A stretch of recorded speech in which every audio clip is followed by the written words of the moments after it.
Whether you're watching, listening or reading this, welcome back to the Runpreneur vlog. And today we are talking about day 8 of self-isolation running. So the Runpreneur vlog is part of the Runpreneur challenge, where we're on a mission to raise £1 million for children's charities by run vlogging on consecutive days the distance of one lap around the world.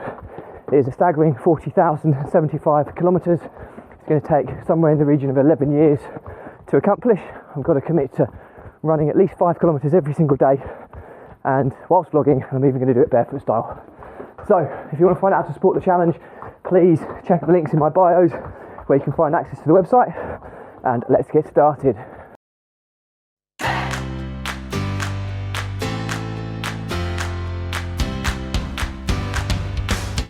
So, apologies first and foremost for the last 8 days worth of vlogs. If any one of you have been sad enough to watch all 8 of them, you'll have just heard me moaning and berating having to self-isolate whilst running. Now obviously the reason I'm having to do this is I got caught by the track and trace NHS COVID app that specified I'd been in close proximity to someone who was a positive COVID case, and as a result I needed to self-isolate for 8 days. Well, it was a 10-day isolation period, but I was only notified on the evening of the 9th day, so that's 8 days worth of isolation. Now obviously the main focus is to ensure that people are safe and we don't go spreading COVID, but I have been tested and I've been negative, which has made it a little bit frustrating because it's like being trapped in a prison for 8 days. And normally the actual self-isolation hasn't been too challenging, but what I found incredibly difficult is this 8-day running challenge of having to keep up with my standard mileage, or kilometerage, if that's the right word, of about 66 kilometres every week to ensure I finish by my 50th birthday, which I'm currently 39, so just goes to show how long this challenge is. But I've had to try and somehow get between 9 and 10 kilometres every single day around my house and garden, and it's horrible. I think a couple of things I've taken from this is that one of the things that you don't really fully appreciate about running until you're having to run in these conditions is it's an element of freedom. You're out in the open. Generally speaking, you're out in open, wide open spaces, and you just get this feeling of positivity because you feel free. I think that's one of the most important things. And the second thing is you feel mentally free. It's almost as if you kind of can turn a blind eye to a lot of the negativity and bad things that are happening in the world or in your personal life, and you just get that element of mental freedom. Well, you get neither of those when running around your house and your garden. In fact, it's horrendous because not only do you feel an element of claustrophobia whilst running, so you're confined to running through tight spaces and through lean-tos and things like this. I mean, as you can see, I'm going through a carport here. We're getting an extension done at the moment, so it's a bit of a building site. Through the lean-to, I'm having to duck. That's really claustrophobic, running in that situation over and over again. So you don't get that feeling of freedom.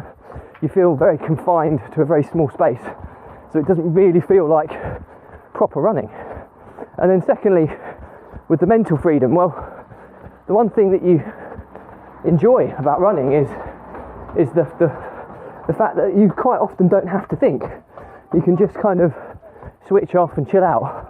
Well, again, you don't get that during self-isolation running, especially if you're doing the course that I run, because you're having to swerve, you're having to, duck under rafters in lean-tos, ducking under washing lines, doing tight little turns that you wouldn't normally do with running. And it's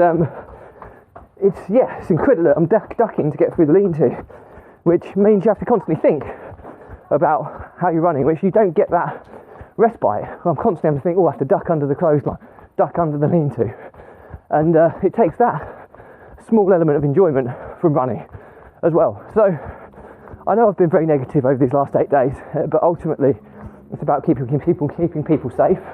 Although you're kind of watching like the Euros and things, seeing 70,000 people in a stadium and stuff, and you know, you see like elite sports people not having to isolate and things like this, and you think it's kind of one rule for some and one completely other rule for others, and that can be frustrating. But ultimately it is about keeping people safe and doing the right thing. So I have stuck to the self-isolation, and I've managed to run for 8 days straight during it, and I have to think long and hard about this, but I would genuinely say that it's comparable, the difficulty I found running 8 days in self-isolation in comparison to over 400 days out in the open.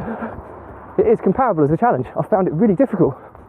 I've never been as demotivated and dreading of a run in my life, and I think obviously in the winter months where it's chucking it down, it's freezing cold, you don't feel like running, but it's only the odd occasion. This has been like after day 2, day 3, day 4, day 5, day 6, day 7, day 8 has been nothing but, oh my god, I really can't be bothered to run today.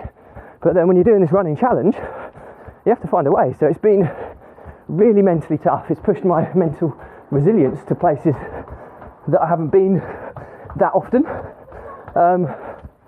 So yeah, it's been a proper challenge, and thankfully the vlog has kind of helped, because doing the vlog and the kind of short summary videos that I do, I've done a few video messages asking for donations and stuff whilst doing it as well, which has been a nice distraction, and I've tried to make phone calls to work colleagues and stuff whilst running, because an hour of this time goes so slow, really, really slow. But this is the last one. I'm already nearly 10 minutes in, so I'm getting close to 20% of the way around of my last self-isolation run. So tomorrow morning I will be back out on the country roads, and you know what? I'm really actually looking forward to that. And I haven't looked forward to a run very often in my life since embarking on this crazy challenge. So that's pretty much it for me today. Thank you for those of you who have been checking in and supporting me through this. But yeah, pleased to see the back of it. You know what I'm doing it for, you know the reasons I'm doing it, so please do check out the links in my bios so you can find out how to support the Runpreneur challenge to raise £1 million to save the lives of children that need it the most. And if you can't find the links in my bios, if you go to the website challenge.runpreneur.co, Runpreneur is spelled RUNPRENEUR.co, so challenge.runpreneur.co. You can find out how you can support the challenge. So thanks for your support in advance. Stay positive, stay happy. I'll be a lot happier tomorrow, and I will in fact see you tomorrow too. Bye.